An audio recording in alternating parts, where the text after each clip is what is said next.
This episode is brought to you by The Science of Scaling. And The Science of Scaling is a podcast that, honestly, you should check out. Yeah, it's called The Science of Scaling, and it's all about how to scale a business successfully, whether it's how to find outside capital or what to look for in your very first sales hire. It's a new show hosted by Mark Roberge. She's the best-selling author of The Sales Acceleration Formula. He's also a senior lecturer at Harvard Business School and the founding CRO of HubSpot.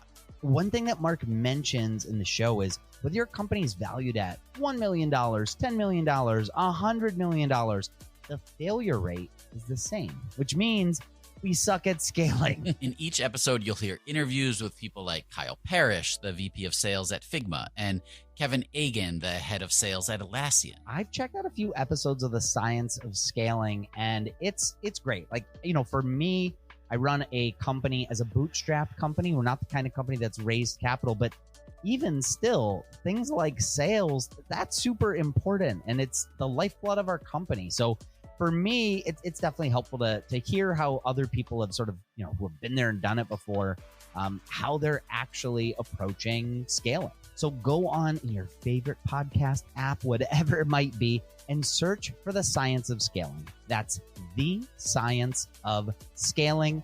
Check it out. I think you're really going to enjoy it. This episode of Rocketship.fm is sponsored by Industry, the Product Conference.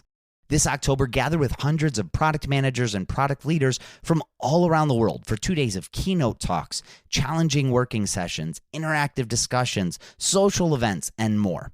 Or add a third day and take part in half-day workshops with some of today's top product management facilitators for workshops on leading your teams to innovation, product roadmaps, achieving product market fit, and more.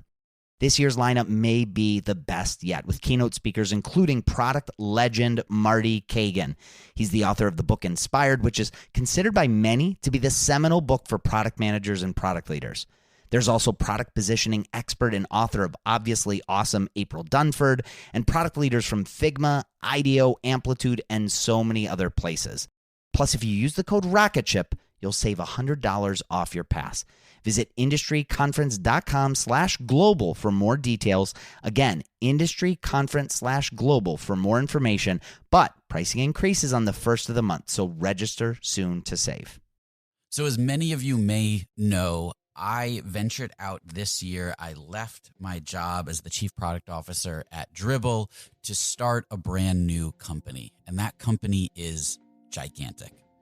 No, really, that's the name. We're actually very small today, but we are the training institute of the future. And my goal is to help you master the new influential disciplines that are driving results within organizations. And we're starting with some absolutely incredible courses like product leadership taught by Ben Foster, the former CPO at Whoop, deconstructing leadership with Allison Go, formerly of Meta and Amazon. We have revolutionizing marketing with AI, which is taught by Marie Osipova, who is the chief marketing officer at Penny.ai, and an upcoming product management course, which is taught by my co-host, Mike Belcito, along with Anna Marie Clifton of Coinbase and Asana, and Victoria Kennedy, who worked at Axios and Huge, and is now running her own venture capital studio. It's not just video courses. We're combining video lectures with take-home assignments and exercises, and then small group mentorship to really help make this information indelible for you and to help level you up, and all at a cost that most companies' learning and development budget covers.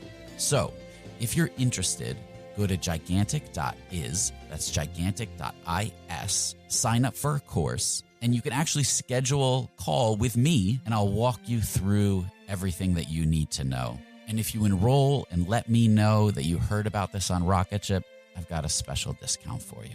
So go to gigantic.is, sign up today, and start your journey upskilling your product, leadership, and marketing skills. I can't wait to see you there.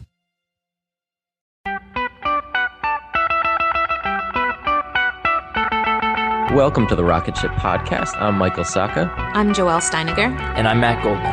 And we're having 20-minute talks with entrepreneurs teaching you how to launch your product into revenue. Check out our book at howtobuildarocketship.com to reserve your launch discount and to download a free chapter. In today's episode, we talked with Hiten Shah, founder of CrazyEgg and KISSmetrics. We talk about the pros and cons of funding versus self-funding and the impact each can have on your focus and early-stage strategy. Hiten also talks with us about some common mistakes he sees early-stage companies making time and time again. Welcome to the Rocketship podcast. We're here with Hiten Shah, the founder of KISSmetrics and CrazyEgg. Hiten, thank you for joining us. Glad to be here. So tell us a little bit about getting started with CrazyEgg. Kind of take us back to what that looked like for you. Yeah, CrazyEgg was one of the first sort of SaaS products we built, my co-founder and I built, with the help of actually outsourced engineers at the time in the US, though. And it was built mainly from a need that we saw while we were running a marketing consulting company where people were trying to understand data in a very it was very difficult to understand data at the time. All we had was Google Analytics and a bunch of other analytics tools, but it was all numbers and stuff like that. And so we noticed the problem, and then we wanted to figure out what to do about it. And we tried a bunch of experiments. One of the ones that ended up working was CrazyEgg, where we basically show people where their visitors are clicking on their web pages.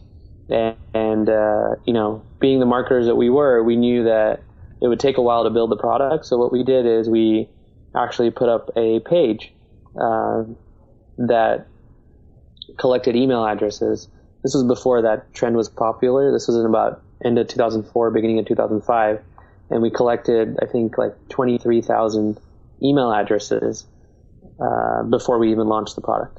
Wow. And from there, yeah, it was like a little teaser. I mean, it's pretty cool to show a website and show like a heat map on top of it. So yeah, it was pretty cool back in the day, and we had just found interesting ways to promote that page, such as we bought some ads. That was one of the only times we bought ads business until recently on a bunch of the CSS galleries. So for anyone that doesn't know, those are CSS. This was when CSS was becoming, and HTML, pre-CSS3, pre-HTML5, but it was becoming a more popular way to build interactive sites at the time. And this was like after the whole wave of Flash sites and stuff like that, in the beginning of sort of HTML and CSS. And so, yeah, we noticed that we could promote to those sites. So when you were building it, how did you handle kind of balancing your agency and then you had this product that you were pushing at the same time? How did you balance the workload? Yeah, one of the tricks we used is we just made we treated the work on our own products as just another client. And so we used that sort of strategy to kind of keep doing the product work, but not get unfocused from dealing with our customers. And so the biggest thing was just treating it like another customer and slotting in that customer, slotting in the time and things like that. That way it didn't feel like something completely different or alienate what we were doing on the other side of the business. And so when you were kind of promoting this heat map, take me back to, I can't remember if Google was doing the heat map. Were they doing the heat map at this time, or was this a completely new idea for marketing? So they've never had a heat map. They still don't. But they had something called a site overlay. That's what it was, yeah. There was a few other products, a product called ClickTracks, and then even Omniture, I think at the time, had a site overlay or something similar. The problem is all of those site overlays were based on page view data, and they weren't actually based on interactivity on a page, so when people could click on things that didn't lead to another page view. So one big key thing we noticed was their site overlay was very inaccurate because it was unable to differentiate between two links that go to the same page on the page. So it would just combine it and say, well, you had 50 people go from the top link and 50 people go from the bottom link because it was summing up the data. So it was actually pretty inaccurate. Our system could tell the difference between the top link and the bottom link. And you can also track stuff that isn't a link, right? Absolutely, yeah. So we were tracking what we call dead clicks. So clicks that wouldn't go anywhere. We would track things even like clicks on images and any other sort of, at that time when people called it Ajax, any kind of Ajax-y stuff too.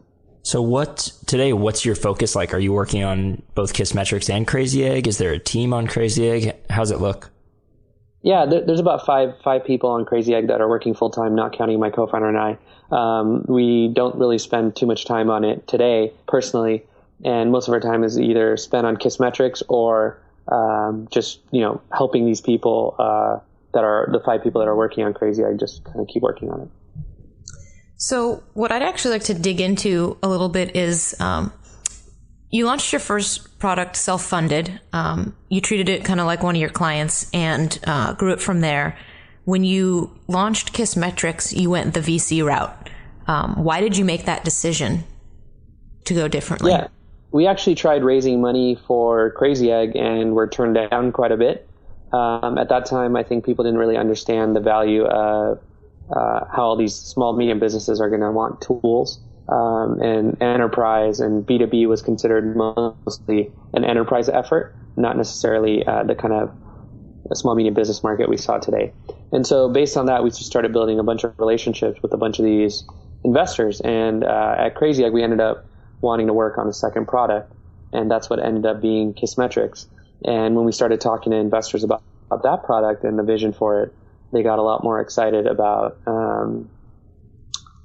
pretty much wanting to, kind of partner with us and give us some money so we can make it sort of a bigger business than we even originally thought. So that's how we got funding for KISSmetrics. From a more personal perspective, my co-founder and I, we were really focused on trying to learn. And we had a desire to learn what like funding looked like.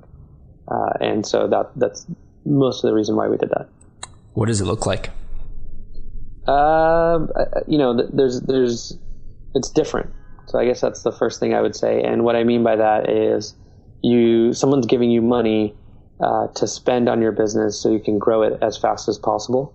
Also, the way you think about your business is a little bit different because you're sort of thinking about how to build a bigger business sort of a little bit either faster or a little bit much broader than what you might have originally considered. And so, it's different, and people are essentially giving you money to join the kind of ride of building your business, which makes it so that you have sort of other people that are invested in it and want to see it get big, which is, not necessarily a bad thing. This episode is supported by the AWS Insiders podcast. AWS Insiders is a fast-paced, entertaining, and insightful look behind the scenes of AWS and cloud computing. Hosts Raul Submaranian and Hillary Doyle dig into the current state and the future of AWS by talking with people and companies that know it best. It's a show that's full of opinions, takeaways, and untold stories about the challenges, innovations, and mind-blowing promise of cloud computing. I checked out AWS Insiders, and look, it is a fantastic show, and it's perfect for anyone in tech who's looking for some of those behind-the-scenes stories, for some reassurance that, things are a little nuts everywhere, and everyone is struggling with a lot of the same problems. The first episode of season 2 is all about filling the cloud talent gap, and it's an interesting discussion on what do we do to help to staff up internally. What are some of the challenges that companies are facing? Search for AWS Insiders in your podcast player. We'll also include a link in the show notes. Thank you to AWS Insiders for their support. This episode is brought to you by Miro. So when I was at Dribbble, over the 6 years, there was one tool that we would always use when we were doing cross-team collaboration. Whenever the collaboration started to get complex, we would bring in Miro. It made it incredibly easy to align stakeholders across regions and time zones and definitely teams with ease. And we were able to do all of that while being a completely remote team. It also has integrations into Jira, Azure, Rally, a lot of the tools that you're using already for product management and engineering. So you can import tasks from them as native cards, and it helps you see the big picture. It also helps stakeholders to understand what work needs to be done. It was incredibly valuable. And then they even have an estimation app that gives you a clear understanding of the work scope, lets you identify gaps, and then it has the ability for you to set clear expectations for delivery, especially when you're working across functions. So your first 3 Miro boards are free forever when you sign up today. Go to Miro.com/podcast. That's Miro.com/podcast. So what have you done differently with KISSmetrics in terms of growth that money allowed you to possibly pursue, or is there a difference in way you approached your marketing for between CrazyEgg and Kiss? Yeah, we were able to kind of what I would call like spend before it was justifiable from an ROI perspective. So we were able to, spend money on our blog, spend money on all these areas that even at CrazyEgg we didn't really spend money on for a very long time until it absolutely made sense. So in a self-funded business, you're sort of making money and making investments with a short-term sort of ROI perspective, just because you probably don't have any money, and you're going to do a lot more things with your time in that case that are hopefully smarter, and you're measuring for short-term gain. While when someone gives you money, you're able to make some longer-term bets much earlier in the life cycle of the business than you would as a self-funded business. Was there anything that you found that you were able to apply to CrazyEgg from the experimentation you were able to do with Kiss marketing? We didn't really think about it like that. We've always considered the businesses two sort of separate businesses. The short answer is I think we're always learning. I don't think we've strictly looked at it like, what do we learn doing KISSmetrics stuff that's going to help CrazyEgg? More importantly, I think it's more about what have we learned just about running SaaS businesses, because they're both SaaS businesses in general. So all 4 of us are going to be at MicroConf this year in Vegas, and you're actually giving a talk about, what's the talk that you're giving? It's one of my favorite conferences. It's always hard to show up there and sort of give a great talk for me, even compared to the other ones, because it's just mostly about self-funded entrepreneurs and stuff like that. And so this year I came up with just how to grow a business as fast as possible, based on sort of my experience, but also the experience of talking to a bunch of other entrepreneurs and helping a bunch of them. So the official title talk is How to Grow Your Self-Funded Business Faster.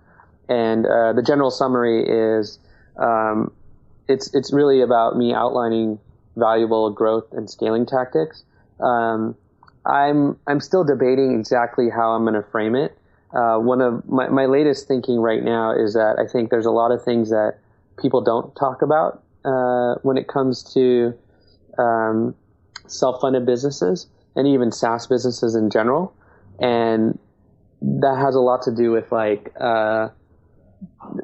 for one thing, it's philosophies that lead to tactics that will help you think about your business in a different way. And so everybody talks about A/B testing or tests they've run that win, or things like how to increase your growth rate or how to validate your idea. Even I've talked about that, or even the emails you should be sending your customers and or users. And so I'm going to talk more about just higher level thinking that you can have that help you think about growth in the business and how to grow it faster as a self-funded business. And a lot of it has to do with the time you spend and where you put your energy at different points in the life cycle of the business. And then the other parts of it have to do with really interesting or valuable, I would say, tactics that I've used around how to think about the business and strategies that kind of will help with that. So hopefully it's things most people have not heard before, and then also my practical sort of implementation of those things as well. So if you were approaching CrazyEgg again today, there's a lot of factors that would be different, but is there a change in how you would think about the growth and the potential of that company, bootstrapping it now compared to before? Yeah, what's interesting these days is that when we started, it wasn't about funding. We never really thought about that, except when we started going and pitching people a couple of years later. But we really thought about it we just want to solve a problem for people. And that was a fundamental thing that we thought about and focused on. And so I don't think that part of it would change. The part I think that I would think about a lot more would be the sequence of things and when we did them. So we spent a lot of time early on getting email addresses of users. Believe it or not, we really didn't email them until the product was launched. So one thing would be, and it's pretty popular these days, is actually keep emailing them every week with something useful and interesting to them, but also that keeps them more sort of interested in what we're building, and share the story with them more, which is not something we did. And the other part of it would be, I think we wasted a lot of time not spending money on advertising, and we could have started spending money on advertising much earlier just to test what would work and what wouldn't work for us. And that probably would have led to a different approach to the product in general and how we thought about it. Think about customer acquisition more.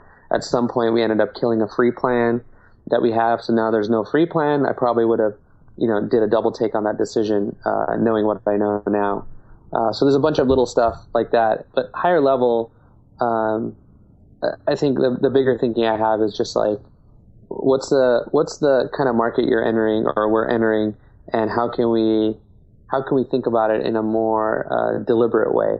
Those are probably the more key takeaways, and so it's a lot more upfront thought about how this thing grows and where it's going, regardless of funding. I think that's something that I don't see a lot of people do. They just want to solve a problem they've had and put it out there. And I think there's a lot more to it than just that. Hey guys, hope you're enjoying the episode. I wanted to take a minute to thank Rocketship for sponsoring the show. We've been happy customers of theirs for a very long time. If you'd like to see how we use Rocketship to deploy our product HookFeed, go watch the short video we put together at howtobuildarocketship.com/Rocketship. Enjoy the rest of the episode. I think you hit the nail on the head. I know with us, we lacked a lot of the deliberate thinking early on because we were just building something that we wanted, and we figured other people would want it too. The sort of 37 signals approach. And now we're hitting a point where we need to start thinking bigger about HookFeed, and we're finding ways to do that. But I wish we would have done it way sooner, because it would have changed the trajectory of the product. So that's good to hear that it's the same with you. So you actually mentioned that you would have advertised sooner. In today's landscape, would you give that advice still to self-funded companies that are kind of in those early stages? Do you think that's still worth the investment now? Yeah, I think you do it for different reasons. We would have done more advertising around the value proposition, or I would do more value proposition testing and things like that in today's world, and less so around just for acquiring customers. So I think there's a lot of people that would benefit from doing advertising that they might not be thinking about right now for purposes beyond just acquiring the customer, but more understanding and assessing the demand for what they're doing and what they're going to do. And so for some of those kind of early stage companies, sales is such a important component, and it's something that I think we all kind of veer away from at times. What happens after you grab someone's email? What is your strategy for converting them into a customer? I think it's actually very difficult to create content that actually converts. And so what we tend to do is create content that people love and use that to get their email address, so we can give them more content they'll love, and in the process of that, set up some systems so that we can actually get them to buy into the promise of a product of ours, and then use that to sort of upsell them into signing up for the product or something like that. So I guess for me, about it is these are just ways to get people into your funnel sooner than before they're ready to kind of sign up for a trial or something like that. And there's a lot of ways to do that. I mean, with KISSmetrics, actually the original thing that helped grow the business was a Twitter account, not the blog. And the Twitter account led to the blog.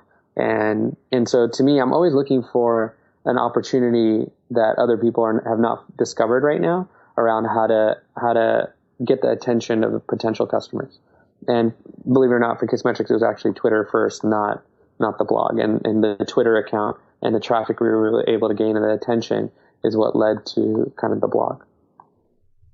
And have you found that you need a lot of like one-on-one contact to really convert a lot of people? I mean, do you have a staff that gets on the phone and actually talks people through the product to convert them? Or is the self-serve model kind of working just after a certain period of time of the right messaging? It's a good question. In my experience, it really depends on how much you're charging. So if you're a service like Amazon, where you can charge very little and someone can get started basically for free, even if like in 3 or 4 months they end up paying you tens of thousands of dollars, you might never need to talk to someone just because it's like sort of API based, easy to get started, and it's likely that you're selling to developers. If you're selling more of a product like we do for marketers, if the price points are under like $100 a month or maybe even $500 a month, depending on the product, you generally can convert people by having them sign up online and making it self-service. At KISSmetrics, the starting point is about $150 a month. And so in that case, like we found it really valuable to help people sort of walk people through it and things like that. But all of that really depends on what the product is and who you're targeting and what segment of the market is a sort of, you want to reach.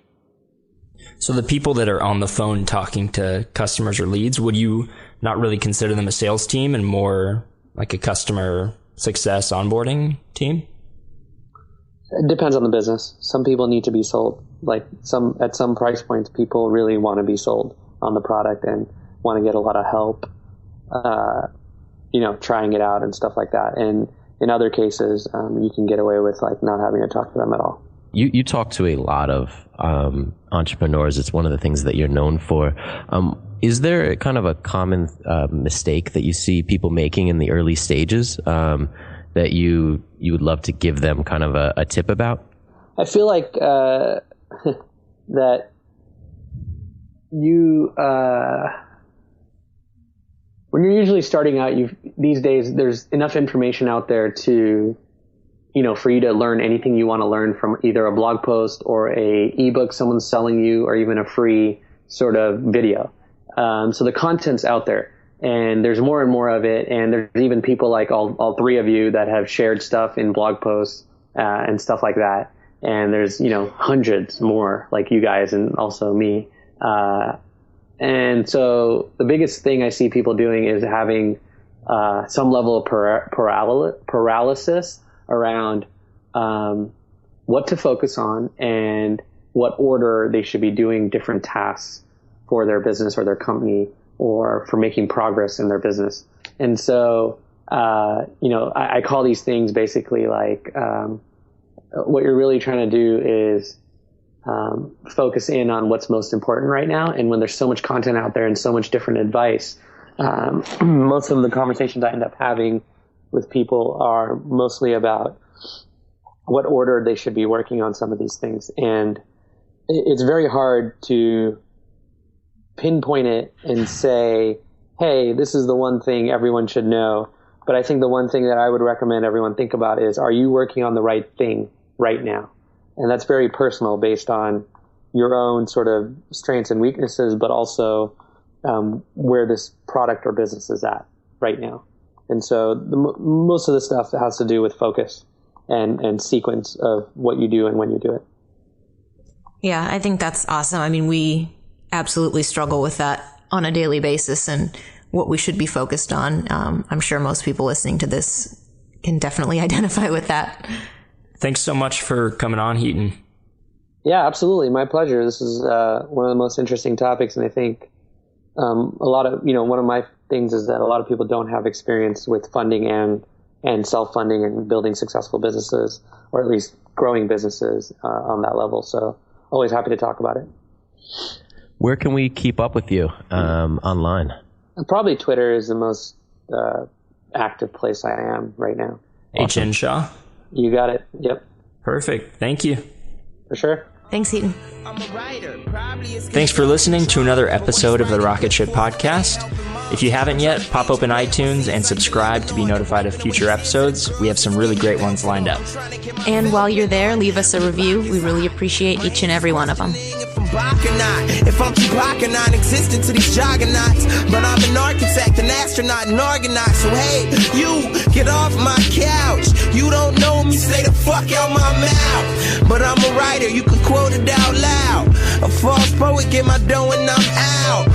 But here's an eighth of shrooms for your earlobe. A little rap wrapped in cigarillo. A little bit of Wu-Tang mixed with some Henry David Thoreau. A little ponder theory you can ponder on your pillow. This is for the day that your dad dies, but for some reason all you hearing is sad sighs. You searching for nostalgia, but sad you can't cry. So you check your iPod and search for some bad vibes from that rap guy who raps over sad vibes. I wrote it in an hour, dog. Don't know about your dad's life. He probably was a great dad. He's probably in paradise.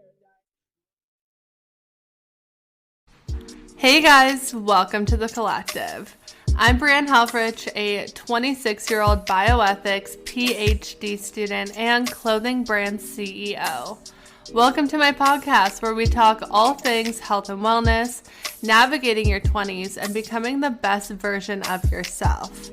So, sit down, play that episode, and join the collective. Hey, this is Mary Beth Lassiter. Are you craving a new podcast? I've got a recommendation. Check out Gravy, the James Beard award-winning podcast that shares stories of the changing American South, brought to you through the foods we eat. It's produced by the Southern Foodways Alliance and distributed by APT Podcast Studios. Listen to Gravy on your porch during happy hour to hear about the mystery of the missing Pappy Van Winkle bourbon. Don't miss out. Follow Gravy wherever you get your podcasts.